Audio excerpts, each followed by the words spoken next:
All right. Hello, everyone. I'm really excited to be here to speak with you today. I am Yarmey. I am the Director of Community Development for the Research Data US. And so under that title, I think I'm pretty much obligated to ask you who's heard of RDA? Ooh, okay, nice. So I'd like to talk a little bit about some data best practices, and more than data best practices, I'd almost like to back up to talk about the process of data best practice creation, which I think is almost as important. So hopefully I'll convince you of that by the end of this presentation, and if not, let's hash it out in the Q&A. So what is the Research Data Alliance? We are an international, interdisciplinary, cross-sector organization of people, and we build the social technical bridges to make data sharing easier. So I want to emphasize that we're not an organization that likes to talk about things, we're an organization that likes to do things. We want actionable outputs, we want practical results, we want real discussion that's going to result in some sort of change in practice in your daily life and your work across the board. So how do we do that? What we do, we identify and create.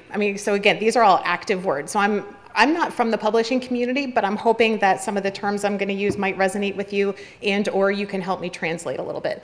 So we identify and create, like we're doing things. We're actively getting together, figuring out what the problems are, which is often the challenge up front, right? You can't solve something you don't really understand, that you can't articulate. So we want to identify those problems. We're going to look at really practical technologies. We want policies that are implementable. We want procedures that can go into practice tomorrow. Again, these are active building words. We're trying to do stuff. We are looking across the data life cycle, landscape, environment, ecosystem, whatever metaphor you want to use. We're talking about all of it.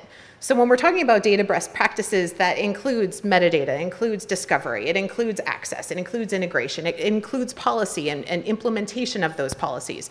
So we're talking about a lot of very different things. And certainly there's no way I can even scratch the surface of those conversations in 10 minutes. So I'm going to try and give you some examples that hopefully we can use to get started.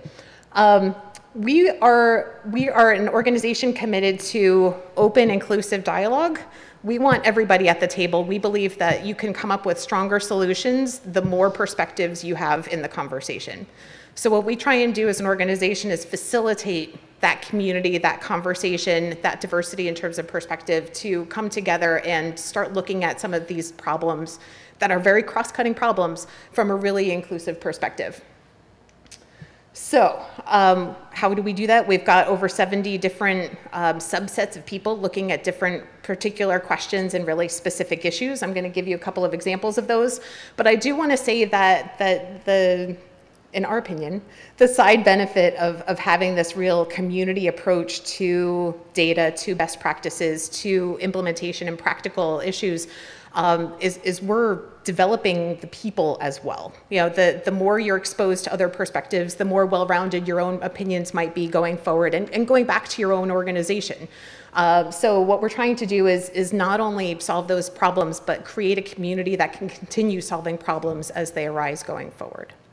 So how do we do that? What do? We build things, again, and what we do is we've got groups working on active solutions. So we've got outcomes. We've currently got 17 of them. I think there are like 7 or 8 more in the process of being reviewed and adopted and endorsed as RDA outputs. It includes everything from citation practices of dynamic data to practical policy and real machine-readable exchange of metadata around policy. How can my machine understand what the policies of your machine are and the content that that includes and does not include? These are real questions in an integrated environment, and we need to address them. We've got repository certification and audit standards that have been done in partnership across many different communities. And certainly there are many more of these.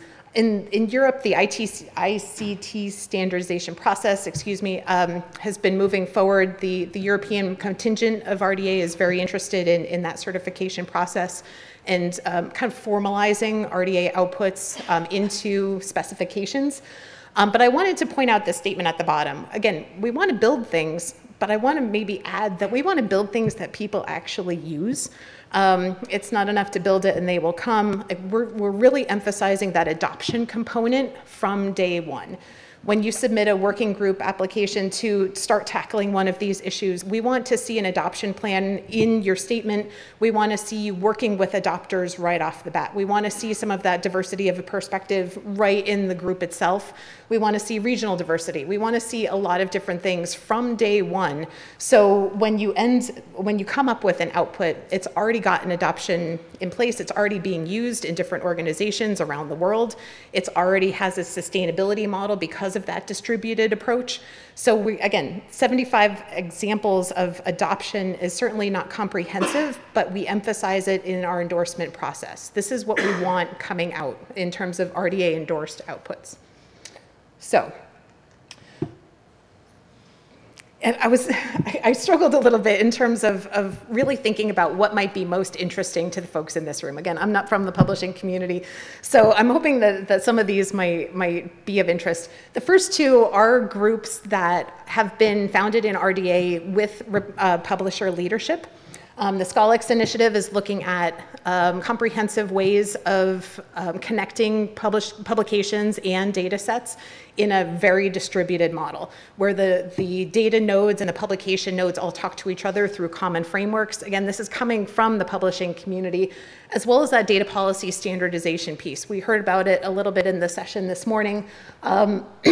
When researchers are looking at publication and having their work pulled into a journal context, they've got a massive challenge in terms of just understanding what the requirements are. So one of the RDA groups, again with publisher leads, is looking at that standardization process. Are there common elements that we can all use to start streamlining this a little bit?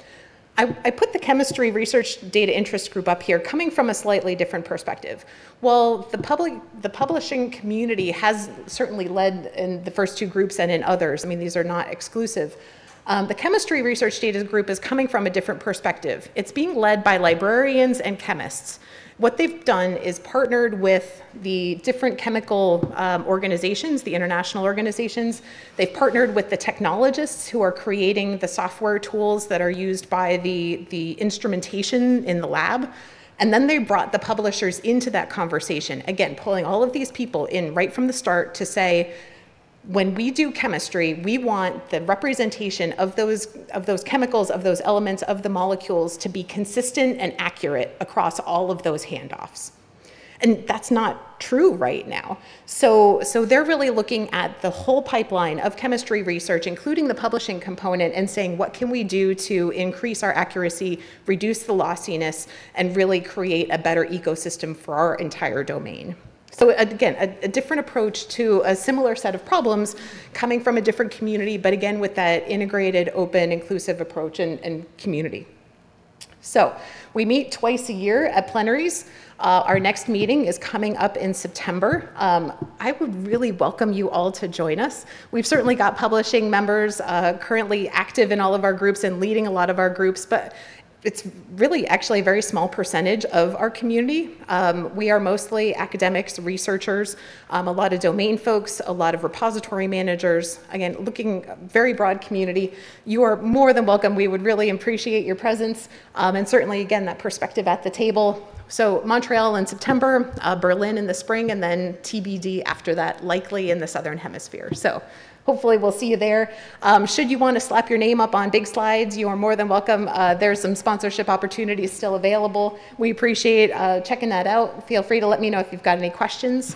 I do want to post, there is a ton of different contact points. I am happy to answer any emails. I'm a good contact person to get you to the right place. And if you have questions, certainly if you want to join, you are more than welcome. And I can help you maybe facilitate that process or give you a good starting point in terms of issues that you're interested in, particular data questions, and we can get you started. So with that, I will close. Thank you very much.